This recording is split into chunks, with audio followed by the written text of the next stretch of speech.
Coming up on the January 22nd edition of Carolina Week. 2 U.S. soldiers were killed recently in Kuwait. More keep shipping out every day. This Carolina student could be among them soon. I'm Michael Handy. Coming up, we'll show you what it takes to get into Carolina. It's one of the most popular shows in television history. Here on our campus, it even disrupts study time and social functions as students flip through channels to find it. We'll tell you which show we're talking about. All that and more. Carolina Week starts now.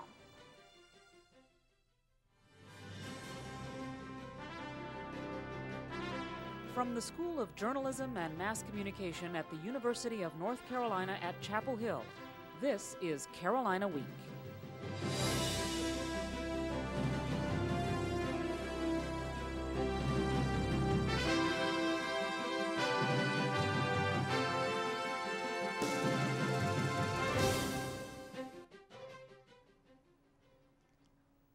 More troops are arriving in the Middle East as Americans mourn the loss of one of their own. A San Diego civilian working for the military was killed in Kuwait when a gunman ambushed his SUV. Thousands of troops are headed to the Gulf region as our national leaders seem to be losing patience with what they call Iraq stalling. Good evening, I'm Jenny McClendon. And I'm Alex Lawson. Thanks for joining us. It seems as if we get closer to war every day. Brad Broders joins us now to tell us how the impending war is affecting campus life. Thanks, Jenny. With many of North Carolina's military servicemen and women being called to duty, the Armed Services could begin calling reserve students from this very campus. I spoke with one such student who might soon have to trade chemistry for chemical warfare.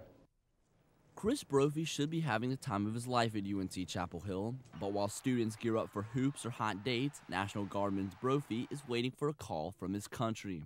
Like in 3 months, say, I could be more worried about if I'm going to be shot in the head today, whether, walking around campus, I'm worried about what grade I got on a quiz. Brophy is one of many North Carolinians in the armed forces who nervously await a possible call to duty in the Middle East.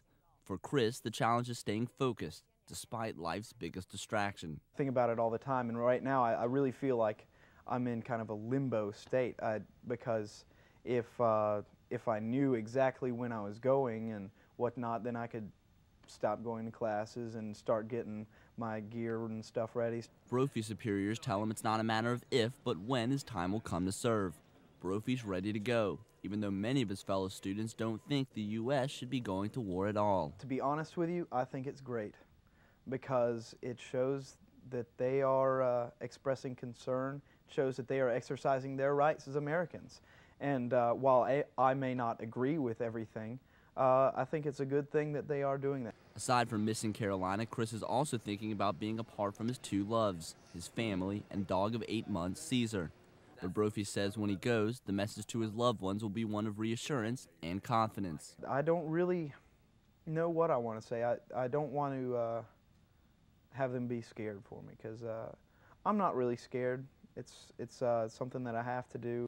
And when the time comes for his duty, Brophy will leave this place with one simple objective. Everyone in America has so much opportunity and their rights deserve to be protected.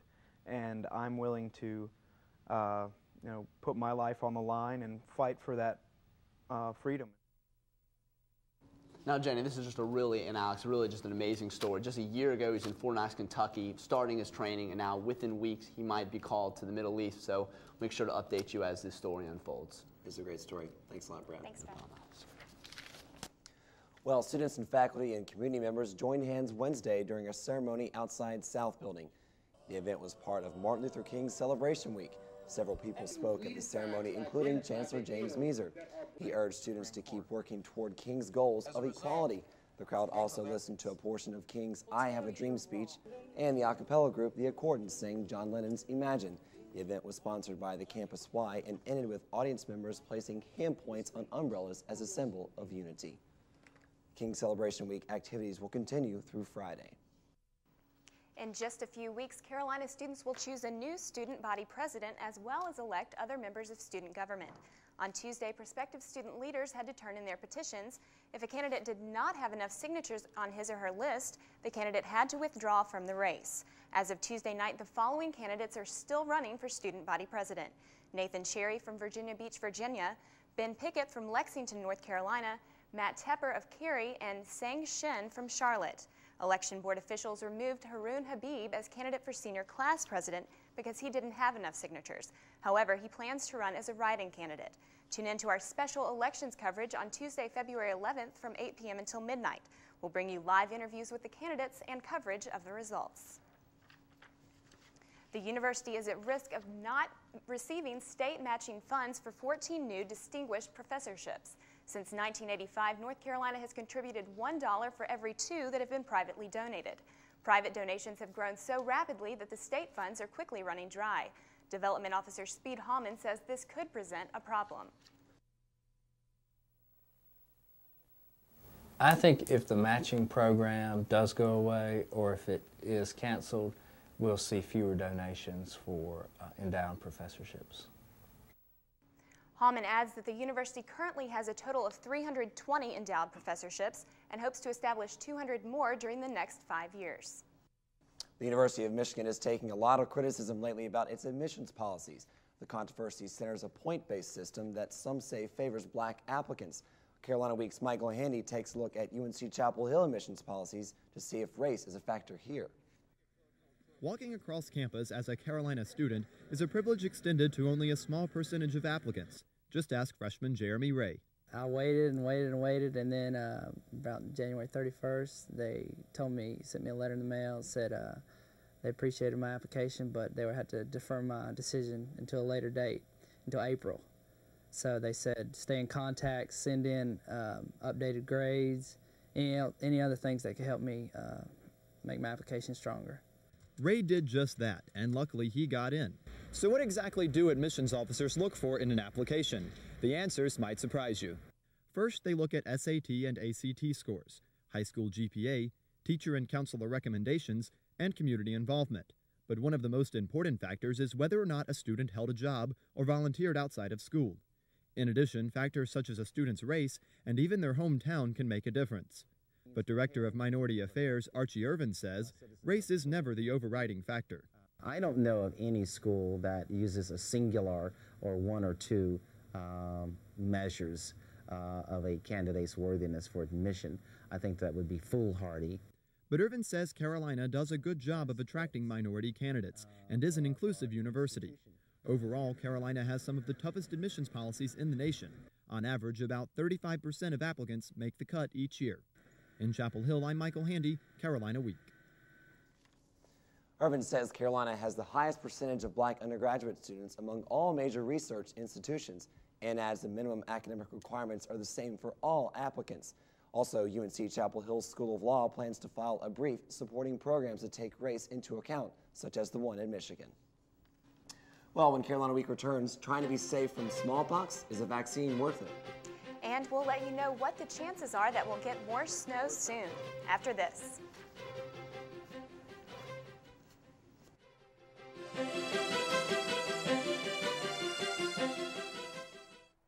The Ronald McDonald House is a nonprofit organization that provides a home away from home for families of children being treated at UNC hospitals.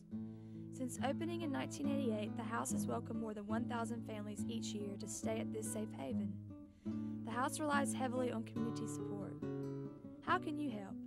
Become a volunteer. Help the house that love built. The Ronald McDonald House, the house with a heart.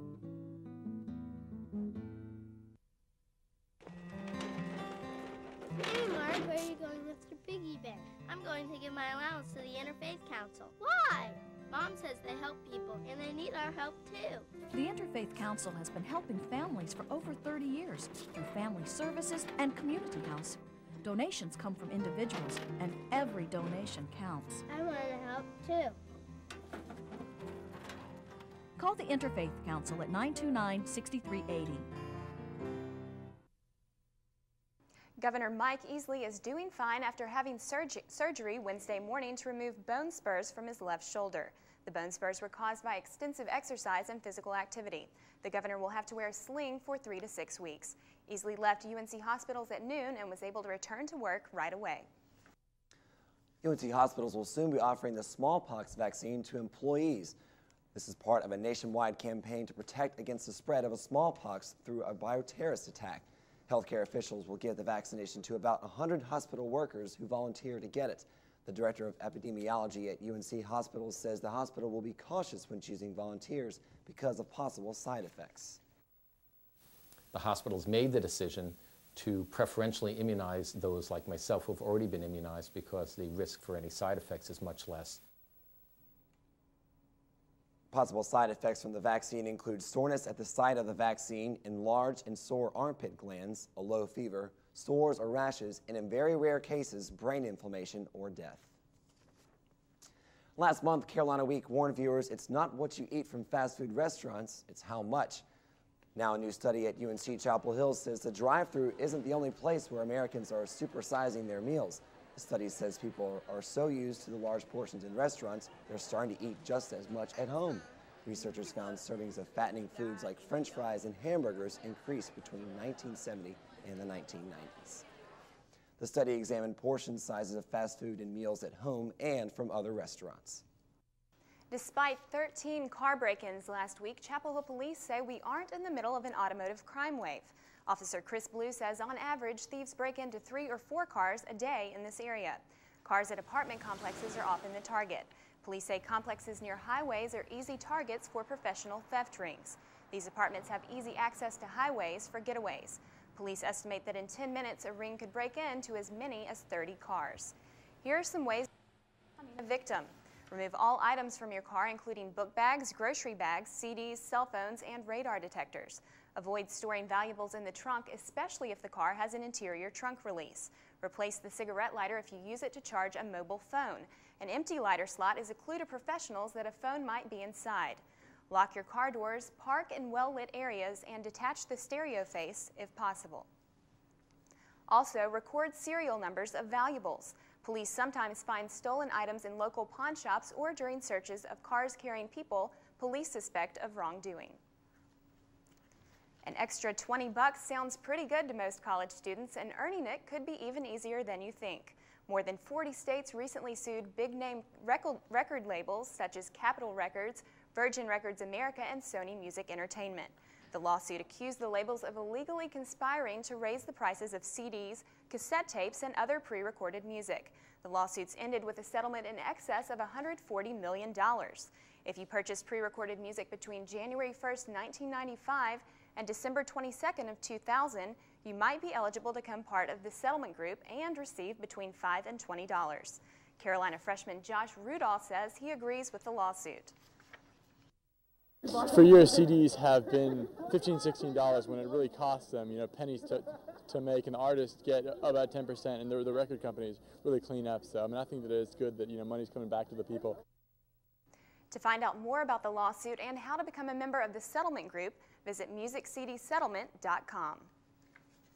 Weather anchor Kelly Mahoney joins us now. Kelly, can we expect some snow later this week? We might see some snow as we head into the weekend, but the real story is the cold air coming behind it, and I'll tell you all about that and what it means for the weekend in just a second. But first, let's go to this week's weather question, which is, why does snow on the ground make the air colder? Is it because it increases cloud cover, it thickens the air, it reflects the sun's rays, or it transfers cold to the air above? I'll have the answer to your weather question and your weekend forecast when Carolina Week continues.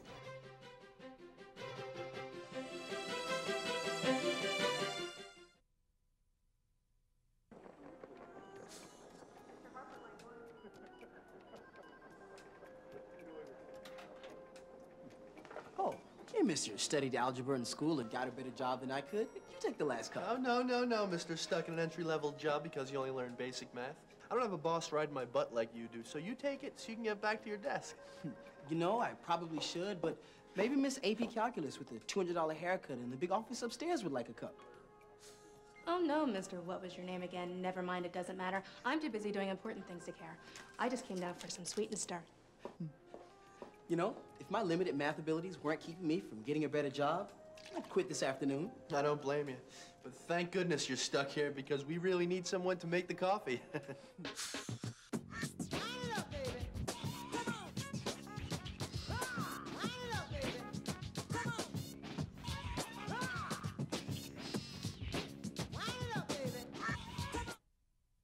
Hi, and welcome back to Carolina Week. Well, cold weather is the story this week, and taking a look around campus, you can see everyone is well aware of it. Hats and gloves are the rule, as daytime highs are only getting up into the 30s and 40s. Now, it may sound hard to believe, but there is even more cold air behind it, as much as 10 to 20 degrees lower. We'll talk about that in a minute, but first, let's take a look at some of the record highs and lows that have been set in January. January is typically a month where we can see quite an extreme of different kinds of weather. For instance, the record high was set back in 1952 at a very pleasant sounding 80 degrees. We couldn't be further from that now, but it could be worse. Back in 1985, the low was -6. Our temperatures won't be getting quite that low, but the wind chills will be, so we'll still be feeling some record-setting very cold temperatures. Of course, most people remember the record snowfall set back in 2000.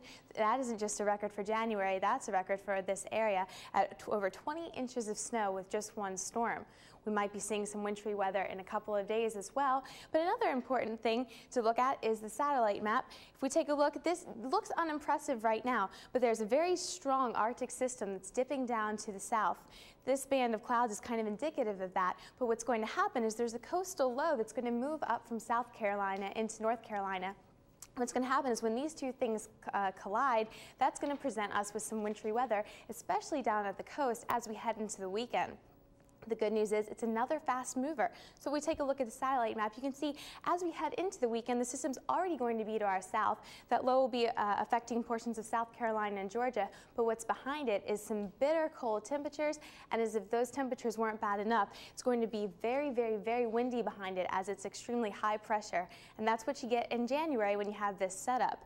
Now, on the Carolina Week 4-day forecast, it kind of looks unimpressive, even though the temperatures are cold, but like I said, the wind is what's going to make it worse. And so this low temperature of 9 degrees on Friday will actually feel like 9 below when you wake up. So really bundle up. And those cold temperatures are going to stay throughout the weekend. You can call it a warm up as we head into Sunday and Monday, as highs will come out of the 30s and into the 40s. But I'm sorry, 20 degrees is cold no matter what. And it's still going to be quite breezy as we head through the weekend. So it is January, so you can only complain so much, but it is going to be cold for the next couple of days. If you're heading down toward the beach, it'll be a little bit more mild there, a high of 42 on Saturday, but low again at night is going to be freezing. It's going to be 22 degrees, 25 as your low on Sunday, heating up to a balmy 48 degrees. If you're headed out to the mountains, well, I guess that's the place you want to go for cold weather anyway. 8 degrees on Saturday night as you head into Sunday, and just a low of 38 on Sunday. And of course, once you get into higher elevations, it'll be even colder than that.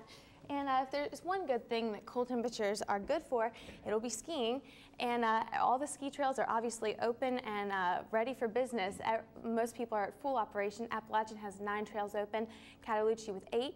Ski Beach has 15 open, and Sugar Mountain is just cranking away with 20 trails open. So, and of course, all that snow and cold air is just great for skiing, I suppose, but you still want to bundle up because it'll be windy out there as well. So.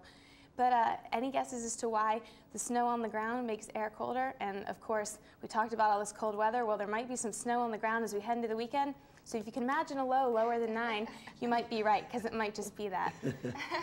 Any guesses as to why? I don't know. Brittany, do you have a guess? I'll guess C. That is right. Snow actually is very, very reflective, and so we depend a lot on the radiation of the sun in the wintertime for our high temperatures, and when it's reflected, it stays even colder, so we'll have to hang tight and see what happens as we head into the weekend, but no matter what happens, it's going to be cold, so try and stay warm. Okay, thanks, Andre. Well, you guys know, big game is Sunday, the Super Bowl. So, but there's also some football news from Carolina here. The schedule was released today. Yes, recently they released the schedule, and Carolina is going to start their first game at Kenan Stadium against Florida State. So that's a tough way to start the season. Sure is. But coming up in sports, UConn pounded Carolina by 32 last year in Connecticut. Could the Heels get revenge at home against the Huskies? We'll tell you when we return.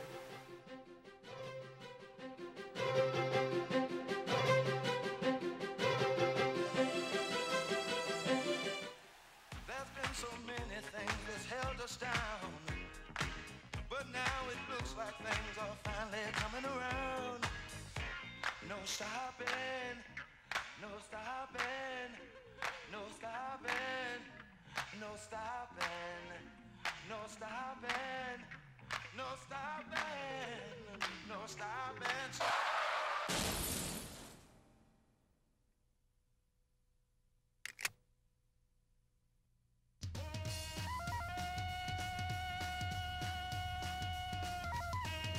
Tarzan, Lord of the Jungle, King of the Apes, father of boy.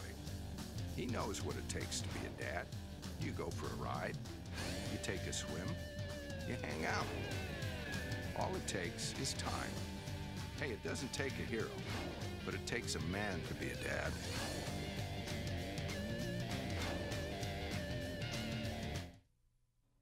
Welcome back. When your team keeps falling behind early, sometimes by as much as 25 points, you know it's only a matter of time before that bad habit comes back to haunt you. After 4 straight games in which the UConn Huskies faced early double-digit deficits, senior forward Tony Robertson sounded prophetic before Saturday's game at the Smith Center. We can't get off to a slow start like we've been getting off in the last couple of games. You know, we always find ourselves down 10 at early and coming back. We just can't do that. Carolina freshman Rashad McCants knocks down 2 early threes as the Heels score the first 13 points of the game.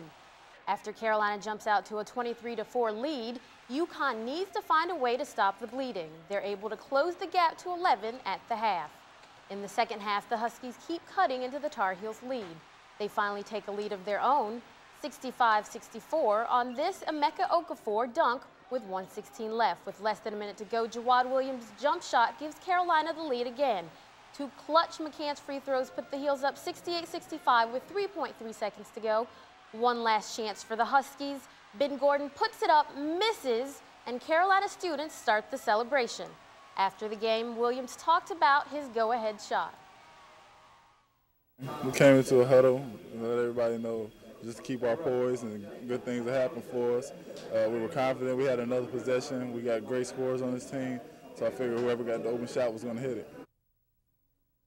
Most of the time, wrestling fans have to turn to pay-per-view to witness a good SmackDown. Not this time. Fans of Carolina wrestling were in for a treat Saturday as the Heels looked to dominate UNC Greensboro and Anderson College in a pair of meets in Carmichael Auditorium. The Heels are off to a quick start as sophomore Mark Canty pins Greensboro's Charles Jones to put the Heels up 6-0. UNCG can't escape the Heels' hold, and Carolina breezes past the Spartans for a 36-9 victory. In the second meet of the day, Carolina continues its domination on the mat against Anderson College. The Heels shut out the Trojans 42-0 and improved to 5-2 on the season. Carolina's next meet is Friday against Virginia. The men's and women's track and field teams continue to do well. Both competed at the Virginia Tech Invitational during the weekend. Carolina senior Adam Shunk won the high jump, and junior Daniel Harris took the triple jump. On the women's side, Shalane Flanagan and Laura Garrity were at it again. Flanagan won the mile by 14 seconds, and Garrity won the shot put by almost 4 feet. After whipping Clemson last Thursday, the women's basketball team turned its attention to its rival and the #1 team in the country, the Duke Blue Devils. The 8th-ranked Heels seemed ready to pull the upset, having won their past 4 games by an average of 23 points, while Duke was coming off a subpar performance against Wake Forest. Carmichael Auditorium is sold out for a game the fans won't soon forget. Here, Leah Metcalf throws a sweet outlet pass to Kenya McBee for an early Tar Heel lead. But neither team could pull away as they make turns making great plays. Down 3 with 20 seconds left in the game and the shot clock winding down, Metcalf hits a desperation 3 to tie the game at 61. Carolina thinks it has a chance to win it at the end when Duke forward Isis Tillis is called for a foul as time expires. But the officials look at the replay and determine the foul came after time expires. That means overtime. Duke's All-American Elena Beard is too much for the Heels in OT, scoring 7 of her 26 points to give Duke the 78-67 win.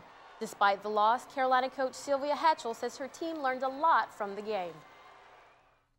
I'm taking a lot of positives from this game because we are going to get better. we will. We are going to get better. And we had a lot of people come off the bench and help us out a lot tonight. Our foul shooting gets better, and we just improve a little bit in a couple areas, and then we beat the #1 team in the country. The team travels to Kalamazoo Thursday to take on the Broncos of Western Michigan, winners of 5 straight. The Carolina gymnastics team is off to a good start after winning the 7-team George Washington Invitational. Carolina freshman Michael Hester took first in the vault, and junior Maddie Curley tied for first on the balance beam. Freshman Courtney Bumpers won the all-around competition in her first collegiate meet.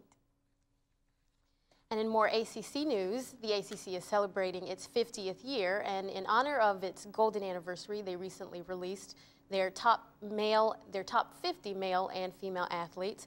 On the male list, Carolina had 12 athletes, and that was 6 more than the next schools, which were FSU, Duke, and NC State. And then on the women's side, Carolina had 15 athletes, and that was 7 more than the next close school. Pretty impressive. Awesome. It's also great to see a good crowd at Carmichael for the girls' game. Yes, it was. That's great. All right, thanks a lot, Brittany. Thanks.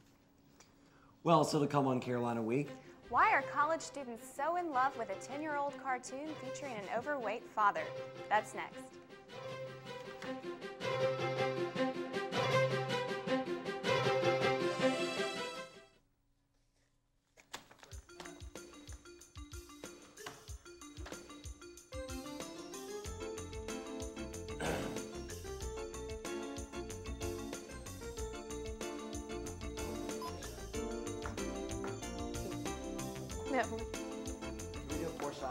When you shop in Orange County, your money comes back to you. Thank you for shopping Orange. So shop Orange and see what a difference you can make. They're adding what? The time? If you have a story idea, contact Carolina Week at 843-8292. You can also visit us online at carolinaweek.org. If you have questions about this program, write Carolina Week at Campus Box 3365, UNCCH, Chapel Hill, North Carolina, 27599. They didn't take home a Golden Globe this year, but this TV family has captured the hearts of its viewers and critics for over a decade. Carolina Week's Jade Biggio has the story. What's as old as the fall of the Berlin Wall was there when George Bush Sr. took office and survived Milli Vanilli. Any guesses? I'll give you a hint. Oh, what's going on? Shouldn't you be at work? Give up? Okay.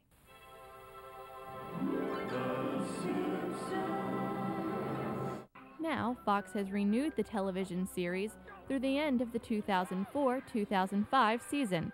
At the end of that season, the show will have then run for 16 years. Fox first aired the show in 1989 when the network took a risk with Matt Groening's animated series about a quirky middle-class family. Stupid risks are what make life worth living. Many students here at Carolina say they've been watching the show for quite some time. For about maybe as long as I can remember. For as long as they have been on. Many watch it religiously. I get together with a lot of guys from my fraternity and we'll all go watch it. We've even delayed like a chapter reading before because everybody's upstairs watching The Simpsons. Students here even have their own theories as to why the show has been such a success. It's just cartoon and they do stupid stuff, but it's so educational. And like I watched it in one of my government classes and we were supposed to point out how many government issues it dealt with, and there were like about 30 of them. The old number 22, clean, reliable public transportation, the chariot of the people, the ride of choice for the poor and very poor alike. We all know it's a smart family. But you don't know Lisa. I mean, she's so smart, they hooked her up to a big computer to try to teach it some things, but she had so much knowledge, it overloaded, and then it got really hot and caught on fire. So, they watch The Simpsons, and they know the characters well enough to do some pretty good impressions. Don't. I don't like the sound of that. No, I'm not going to do that. In Chapel Hill, I'm Jade Biggio, Carolina Week. Oh, sorry, couldn't resist. Now, Alex, I know you're a Simpsons fan. Do you have a favorite character? I am. My favorite is Groundskeeper Willie and Ralphie. They're my favorites. Okay. I like them a lot. All right. Well, thanks for joining us. For those viewers here in Chapel Hill, we hope you join us starting Monday for a new edition of Carolina Week. That's in addition to our weekly broadcast. Have a good night and a good week. Good night.